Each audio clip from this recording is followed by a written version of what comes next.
Concession A25 est heureux de vous présenter le projet de parachèvement de l'autoroute 25. Ce projet consiste à compléter un tronçon autoroutier de 7,2 km entre le boulevard Henri Bourassa à Montréal et l'autoroute 440 à Laval. Ce projet permettra d'améliorer la circulation routière et la desserte de transports en commun entre la Couronne Nord, Laval et Montréal. Il permettra également de consolider le réseau routier et contribuera ainsi au développement économique de la partie est de la grande région métropolitaine de Montréal. Les chemins de desserte de chaque côté de l'autoroute comprendront une voie réservée pour le transport en commun. Afin de réduire le niveau de bruit et de respecter les exigences environnementales, des écrans acoustiques seront installés le long de l'autoroute aux endroits jugés sensibles et nécessaires. Entre les boulevards Perras et Gouin, la construction d'un nouveau bassin de sédimentation permettra de gérer les eaux de drainage de l'autoroute. Un pont haubané au profil élancé d'une longueur de 1,2 km sera construit au-dessus de la rivière des Prairies. Une portée de 280 mètres entre les deux principaux pylônes du pont évitera tout empiètement dans la zone en eau profonde de la rivière. Cette zone abrite notamment une aire d'alimentation pour les jeunes esturgeons jaunes. Le pont comportera 6 voies de circulation et une piste multifonctionnelle. Au nord, le pont sera doté d'un système de péage électronique à flux continu. Ce système permettra aux véhicules de circuler sans s'arrêter en amont ou en aval du pont. Du côté de Laval, en direction sud, les autobus circuleront sur la voie réservée en site propre. En direction nord, les autobus emprunteront l'avenue Roger-Lortie. Dans ce secteur, l'autoroute sera construite en respectant le profil rural du terrain existant. Elle sera située principalement sur l'ancien emplacement de l'avenue Roger-Lortie et sera raccordée à l'autoroute 440 par des bretelles d'accès.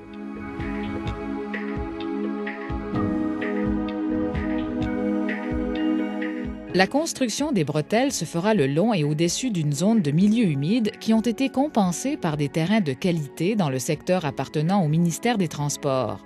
Le principal milieu humide est conservé et protégé. Ces écosystèmes permettront le développement harmonieux de la faune et de la flore. Le ministère des Transports du Québec a réalisé des travaux pour déplacer et élargir la montée Masson, l'avenue Marcel-Villeneuve et le rang du Bas-Saint-François. Il a également relocalisé l'avenue Roger-Lortie, des bretelles d'accès de l'autoroute 25 Nord à la montée Masson, ainsi que l'accès à l'école secondaire Leblanc. Ces modifications ont permis le raccordement local au tronçon de l'autoroute 25 par le biais d'un nouvel échangeur qui nécessitera la construction de 7 viaducs. À Montréal comme à Laval, des mesures d'atténuation limiteront les impacts du chantier de construction, soit le bruit, la poussière, les vibrations et la présence des infrastructures sur les milieux naturels et humains. Ainsi, le bruit sera suivi de façon journalière à chaque lieu d'habitation humaine. Un camion à eau passera sur le chantier chaque fois que ce sera nécessaire afin de limiter l'émission de poussière. Des tapis de sautage seront utilisés lors des dynamitages afin de limiter le bruit et la poussière également. Un programme de surveillance environnementale sera appliqué tout au long du projet par un spécialiste en environnement et surveillé tous les jours par des tournées. Ainsi, les ajustements nécessaires seront faits au fur et à mesure afin de limiter les impacts du projet sur l'environnement. Le parachèvement de l'autoroute 25 sera effectué en partenariat public-privé. Cette approche permet un partage de risques entre le gouvernement et le partenaire privé. Parmi les risques conservés par concession A25, mentionnons les risques liés au dépassement de coûts et ceux de l'échéancier.